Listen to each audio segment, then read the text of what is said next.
మనం ఎన్ని పుస్తకాలలో చూసినా అన్నిటిలో సాధారణంగా ఉన్నది మీ సృష్టిని మీరే తయారు చేసుకోవడం.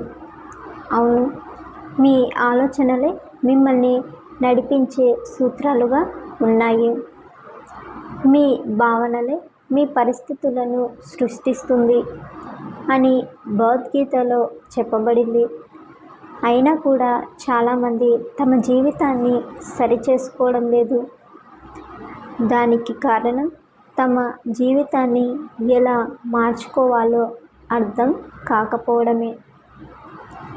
ఈ చిన్న విషయం మీకు అర్థమవుతే చాలు, మీరు ఏ పరిస్థితుల్లో ఉన్నా సరే మిమ్మల్ని మీరు మార్చుకోగలిగే శక్తి మీలో ఉందని గమనిస్తారు. అనవసరంగా మీలో ఉన్న శక్తిని తెలుసుకోలేక సమయాన్ని వృధా చేస్తూ ఉంటున్నారు. ఇప్పటికీ మించిపోయింది ఏమీ లేదు. మిమ్మల్ని మీరు ఎలా మార్చుకోవాలి అనేది ఇప్పుడు మనం తెలుసుకుందాం. మనం ఏదైతే కావాలి అని చేస్తామో, అవ్వాలి అని కోరుకుంటామో అదే జరిగి తీరుతుంది.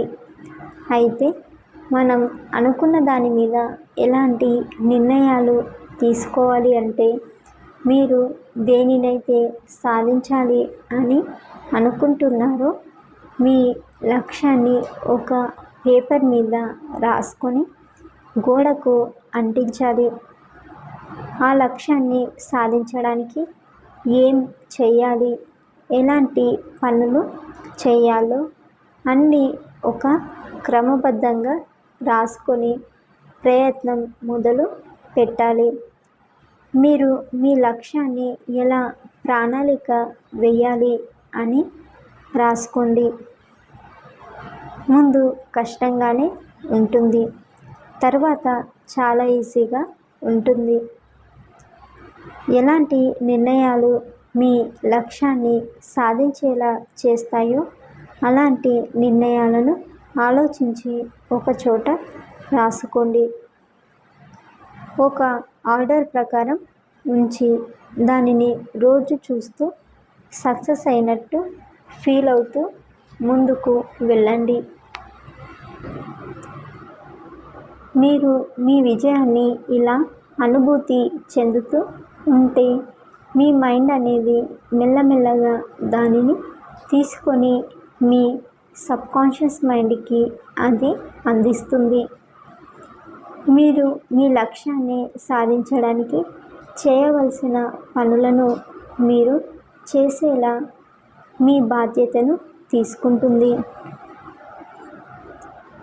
మీ అలవాట్లను, పరిస్థితులను కూడా మార్చివేస్తుంది. ఇలా మీరు మీ లక్ష్యాన్ని సాధించడానికి మీ ఆలోచనలే ముఖ్య కారణం. మంచి ఆలోచనలను చేస్తూ ఉంటే మీరు అనుకున్న దిశగా మీ జీవితం సాగుతుంది. మీరు ఎప్పుడైనా సరే ఒకటి గుర్తుపెట్టుకోండి. అది ఏమిటంటే, ఎవరైతే తాము అనుకున్న దానిలో విజయం సాధించారో వారికి ఉన్న పరిస్థితులే అందరికీ ఉంటాయి. వారికి ఉన్న సమయమే అందరికీ ఉంటుంది. వారికి ఎలాంటి అవకాశాలు వస్తాయో అందరికీ కూడా అలాంటి అవకాశాలే వస్తాయి. వాటిని గుర్తించి ఎలా మనకు కావాలో అలా మనం మార్చుకోవాలి. అప్పుడే మీరు కూడా మీ లక్ష్యాన్ని సాధిస్తారు. మీకు తెలియకుండానే మీ లక్ష్యం వైపు మీ అడుగులు పడతాయి.